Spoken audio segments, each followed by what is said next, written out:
Yo, what is going on, guys? Welcome back to my channel. It is Heart DFS. Today we have another NBA slate breakdown for the games that start tomorrow. The conference finals should be great. Should be very fun to watch. So if you're new to the channel, please hit the like button. Please subscribe. Do appreciate all your guys' support. Hit the notification bell while you're at it. And also follow me on Twitter, Heart DFS. Putting up any extra prize pick plays, my DFS scores, which have been pretty good the whole playoffs. Once again, the DFS scores for Draftkings NBA have been pretty good the whole playoffs. Answering any questions you guys have, just talking DFS, prize picks, sports, you name it, answering questions, all that good stuff on my Twitter. Make sure to follow me there. And yeah, we have a nice little one gamer tomorrow. That's kind of how we're going to finish off the playoffs. Just a lot of showdown slates. So if you're interested in that, stay tuned. We'll go over it. Before we do, I just want to look at the last game the Heat and Celtics played. It was March 30th, so this was when they're pretty much all full strength, both sides. The Celtics were doing great, Heat were doing good. So just want to take the look at the box score. This game was at the Celtics TD Garden. Jimmy, played normal Jimmy minutes, did pretty good. PJ Tucker, they had a classic PJ Tucker game. Bam did pretty good, 17, 12, and 8. Lowry, 23 and 8. Strus, 14, 7, 1. Tyler here off the bench, 12, 10, 5. Dedmon, Duncan, and Gabe. And then on the Celtics side, the only one who didn't play was Robert Williams. But we had Tatum, 23, 5, and 6. Grant Williams, 4 and 3. Horford, 6, 15, and 4. Brown, 28, 10, and 6. Marcus Smart, 10, 8, and 5. And then Derek White, 9, 3, and 2. Pritchard, 3, and 3. And then Tice, 15, and 1. So if you want to see kind of how the last game went, you can definitely check out the box score. March 30th, Heat at the Celtics, Heat won. And yeah, so going off of that, going into this game, obviously we know how the last series went. Celtics were able to stop the Bucks, and then the Heat kind of easily handled the Sixers. But we have Tatum at the top on the Boston side, 12K. He's the most expensive on the slate, I think by 1,200 over Jimmy Butler. But we know what we're getting with Tatum. He's had success against the Heat, as we saw in the last game. The Heat defense is really, really good. I just think it's going to be a slow game. I know the total is at, I think, 203, so about like 101 points each is what Vegas is predicting, or at least, the total, obviously. So it's going to be a slow-paced game. Both defenses are great. I just think that, the offense is going to shine. It's going to come through. Maybe not game one, but the rest of the series, I do think it will. So I don't mind getting up to Tatum. Maybe his high price will scare off some people, but it's just Jason Tatum. Kind of the offense basically runs through him. He's pretty much their point guard. I know, obviously, Marcus Smart's there, but most of it runs through Tatum. Going to play probably 40-plus minutes. And yeah, you're getting from Tatum. Jaylen Brown, I really like him. As we saw in the box score, he did very well against the Heat at home.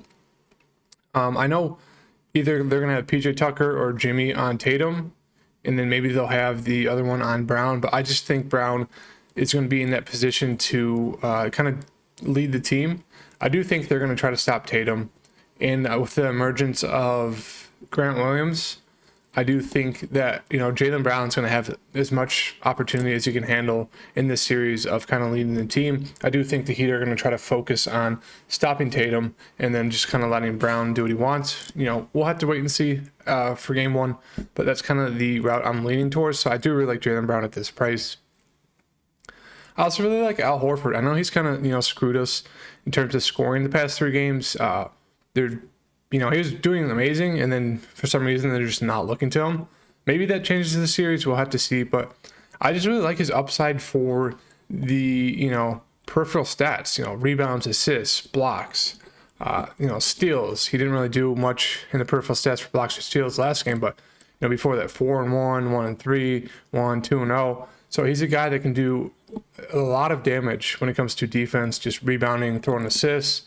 He's been out there being a playmaker instead of shooting. And if he gets aggressive shooting, that's just an added bonus.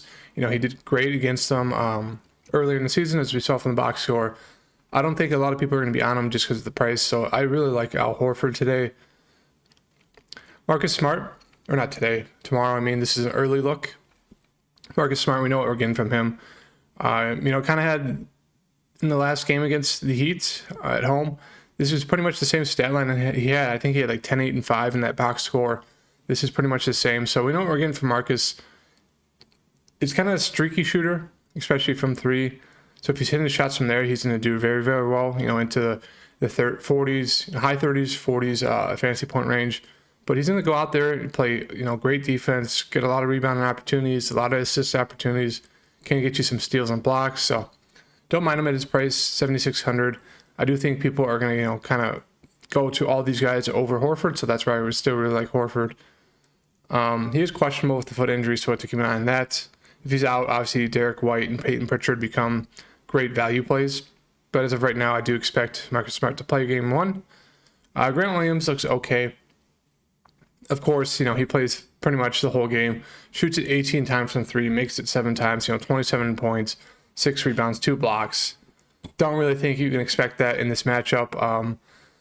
Guys like the Heat are going to be able to handle the Celtics when it comes to just defensive matchups. They got Jimmy, they got Bam, they got PJ Tucker, they got like Martin off the bench. I mean, their whole team pretty much can defend besides Tyler Hero and a little bit of Oladipo, but everyone else can pretty much defend. So I don't think Grant Williams is going to have a ton of open threes like he did in this past series against the Bucks. So he looks okay at 5K. I'd rather get to Robert Williams. Minutes list is off. He's not on a minutes restriction. I know they didn't play him last game. Didn't really need to, but I really, really like Robert Williams in this matchup, especially if he comes off the bench. Even if he starts, I do think we'll see probably close to 25 minutes. If he gets extended, that's just bonus. He's a guy who can easily perform in the spot off the bench or even in the starting lineup against Miami. Really, really like Robert Williams. I think he's my favorite play on this side for the Celtics. And then Tice, I don't think he'll get much minutes, maybe 10 at most. And that's pretty much it. Definitely have to wait on the Marcus Smart news for tomorrow. But favorite play is Robert Williams, then Al Horford, then Brown, then Tatum and Smart are tied. And then on the Miami side, we have Butler at the top, 10-8. I mean, we know what we're getting from Jimmy, heart and soul of this team. He's like basically the Marcus Smart version, but just better offensively. He destroyed Philly, as you can see. 15 points in game 1, but then 22, 33, 40, 23, 32. I mean, he's just playing unbelievably. No one's really talking about it. I don't know why. He deserves a ton of props. He's going to go out there and just perform. So I really like Jimmy at 10-8. Bam Adebayo, I think he's going to go underlooked and underowned. Celtics defense is good, but this matchup was way better for Bam than it was against Embiid for obvious reasons, but not afraid of Al Horford defense or Robert Williams. I know they're both pretty decent defenders, but we just saw at the box score, Bam went off for like 18, 10, and 5. He's going to have a lot more opportunities offensively when it comes to scoring against those two than he was against Embiid. Expect his rebounding numbers to jump up as well. Just expect, huge bounce back series for Bam here at 8,400. So really, really like him.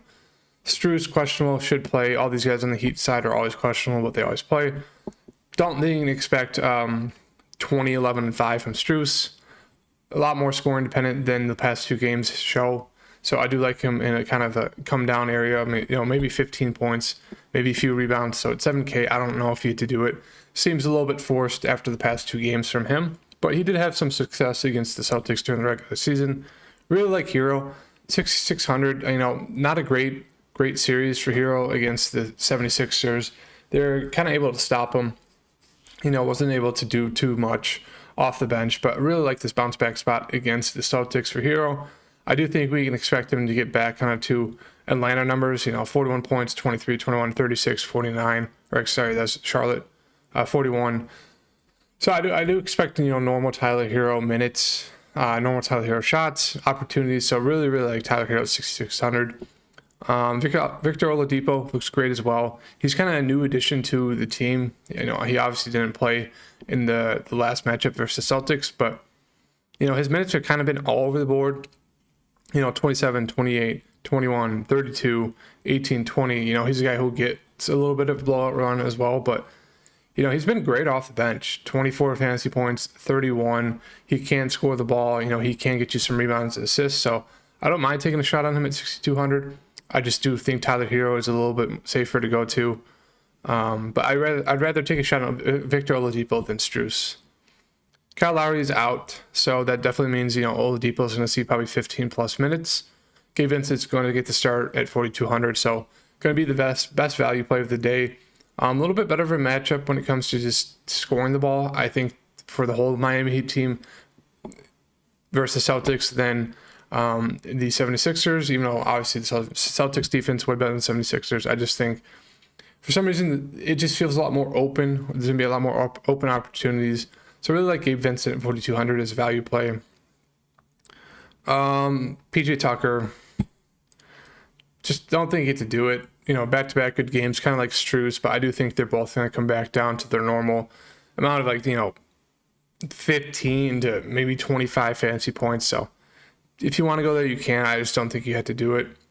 And that really does it for me on this side. I mean, I will mention Dedmon. We'll probably see 15 minutes, maybe closer to 20. Better matchup, obviously, coming off the bench versus the Celtics size than it was against Embiid. So do like Dedmon a little bit as like a dart throw for tomorrow's game. That really does it for me. I'd say my favorite play is on this side for the Heat is Tyler Hero. Really, really like Tyler Hero. Really, really like Bam. Then it's Jimmy and then Gabe for that value play.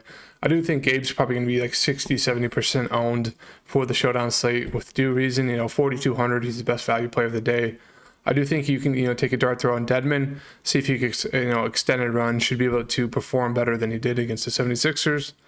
Oladipo looks decent. Obviously, Jimmy's the heart and soul of the team, but really like Bam and Tyler Hero for the Miami side tomorrow. So that's kind of the early look. I'll have a video coming out tomorrow with my final core plays and kind of more. I guess I could talk about that now, but tomorrow I'll have a video coming out of my final core plays and prize pick video as well as my final prize pick picks. But just in terms of the showdown for tomorrow, you're going to want to put in the most optimal captain, obviously. But I think sneaky captains for tomorrow could be, let's see here, Al Horford, Tyler Hero, and I'd say Bam. I think all three of them are going to go very, very low owned when it comes to just the captain spot. And we know with all three of those guys, they have huge, huge ceilings. Bam can, get you in the 40s, 50 fantasy point range. Same with Al Horford if he's hitting the shots and being aggressive offensively. Tyler Hero can come in and put up, a ton of points, especially, rebounds and assists.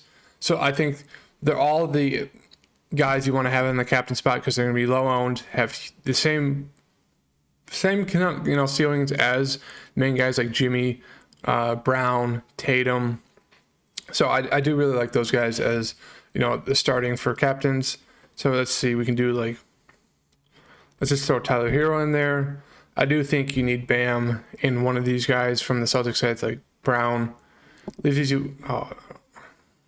do Hero right there. Boom. Let's say you throw in like Horford. Still leaves you 6,000 left over. So it's just going to come down to how do you get different from the field tomorrow? A lot of these guys are priced pretty cheap. So there's going to be a lot of similar lineups. You're going to want to leave money on the board if you want to take down solo first. It's looking like it probably won't. There will probably be a ton of, ties for first tomorrow just because of how softly priced a lot of these guys are, especially in the mid-range. Like, even if you throw in, let's say, Tatum as the captain, it still leaves you 6,400 left over. So you can get to a lot of these main guys. Let's do Tatum. Let's do Jimmy. You'd probably throw in a guy like Vincent. Still leaves you with 6,000. I mean, you can get to most of these guys, most of you guys in a great spot that you want to. So it's just going to come down to leaving money on the table, and obviously picking the right players, but just leaving money on the table if you want to ship solo first. So those are kind of my early thoughts, early looks on tomorrow's Showdown slate. Stay tuned for the final core pick video as well as the final pick video for NBA Prize Picks. Thank you guys for tuning in. Leave a like, comment, subscribe. Do appreciate all the support, and I'll see you guys, later today for an NBA Prize Pick early look as well. So stay tuned for that. Thank you guys. See you in the next video. Peace.